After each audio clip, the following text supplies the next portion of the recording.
Welcome back, Patriots. Today, I'm going to tell you about the 10 most insane woke beliefs that the radical left is trying to shove down our throats. And all this cultural Marxist rubbish starts in America and then gets exported to South Africa like a bad, bad disease. And it happens quickly. And trust me, this list is more ridiculous than a gender studies dissertation. Today, I'm going to prove to you that if you're a leftist and believe in any of these 10 beliefs, you have mental health issues. President Trump said it best. And our country will be woke no longer. And thank God for that, because as Helen Ziller's made clear, you stay woke, you go broke, literally and figuratively. So let's start with number 1, the granddaddy of them all, critical race theory, CRT. This Marxist garbage teaches our kids that America is fundamentally racist and needs to be torn down.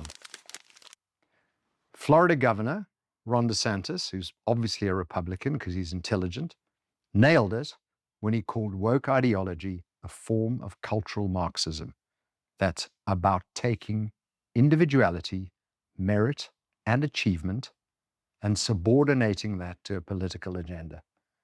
Think about that. The Heritage Foundation exposed the truth. CRT divides Americans into oppressors and victims based on skin color. It's literally judging people by the color of their skin instead of the content of their character. Martin Luther King Jr. is rolling in his grave, as you can imagine. Number 2 of the loony bin of the lefties, DEI, diversity, equity, and inclusion, or as I call it, didn't earn it. A good example is Barack Obama winning the Nobel Peace Prize. For what? His skin color? These DEI programs are reverse discrimination, plain and simple. They're telling American and South Africans, most often white, colored, and Indian, and often students, that they're not good enough because of their race. The US Supreme Court finally struck down affirmative action in 2023, and conservatives in America celebrated like they'd just won the Revolutionary War all over again.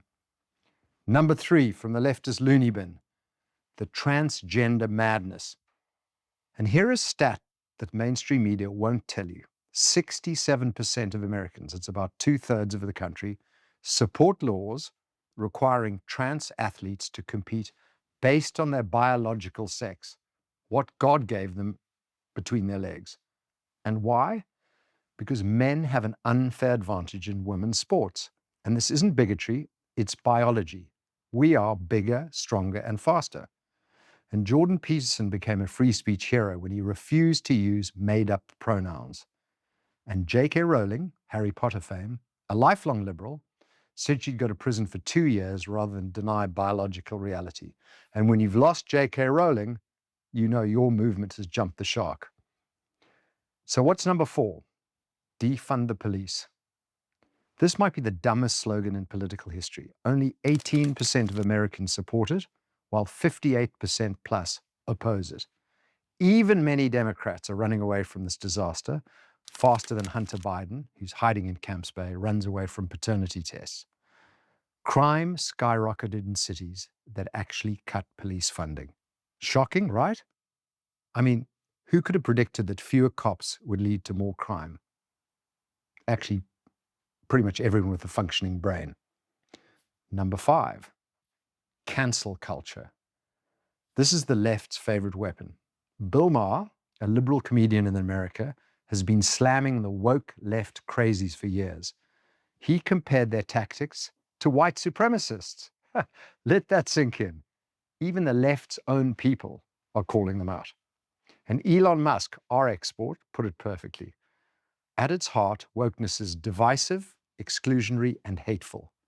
It gives mean people a shield to be mean and cruel, armored in false virtue.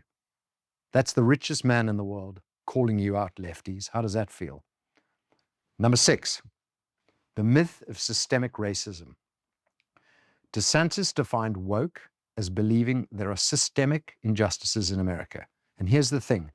America's not perfect, but it is the greatest country on earth. They elected a black president twice. And America now has more opportunity for people of all races than anywhere else in the world.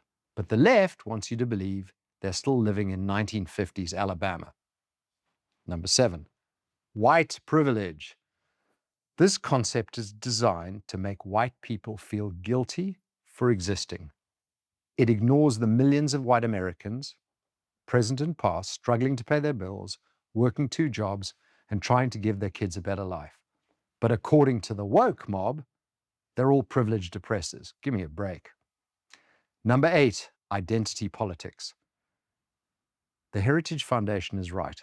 This garbage weakens the public and private bonds that create trust.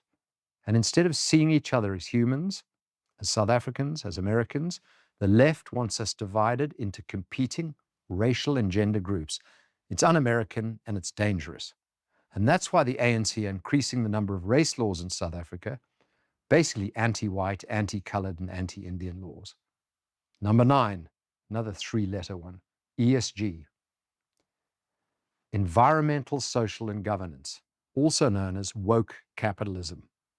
And this is how the left tries to impose their agenda when they can't win elections. They're using corporate boardrooms and investment firms to push climate hysteria and social justice nonsense. It's tyranny by another name. And greenies are the ultimate useful idiots of the Chinese and the left with their evil and destructive net zero nonsense. Number 10, open borders immigration.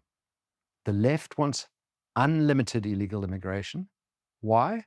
Because they think it'll give them more voters. Never mind that it's a slap in the face to everyone who came to America or South Africa legally. Never mind the crime, the drugs, the strain on our resources. The woke left cares more about virtue signaling than our own citizens. And here's the bottom line, folks. Wokeness is a mind virus, as Elon Musk calls it. It's infected our schools, our corporations, our military, and our government. But we're waking up, and I mean actually waking up, not the fake woke nonsense. Ron DeSantis, who I've quoted before, said, woke needs to die. And he's absolutely right. Even Piers Morgan agrees. This sick leftist ideology rejects merit, achievement, and individual liberty, and it replaces them with grievance, division, and Marxist propaganda. The good news? We're fighting back. In America, states are banning CRT in schools. We need to do it here. The Supreme Court ended affirmative action, and companies are dropping DEI programs left and right.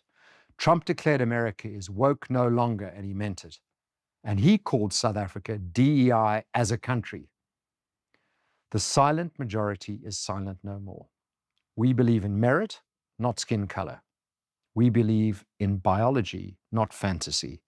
And we believe in free speech and not cancel culture. And we believe in our country, the real South Africa, not the dystopian nightmare the left is trying to create and thrust upon us. So keep fighting, patriots. Share this episode, talk to your friends and family, and vote.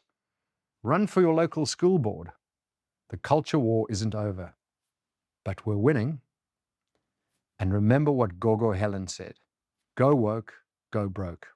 It's not a slogan, it's a promise. Stay free, stay proud, and Futsak ANC.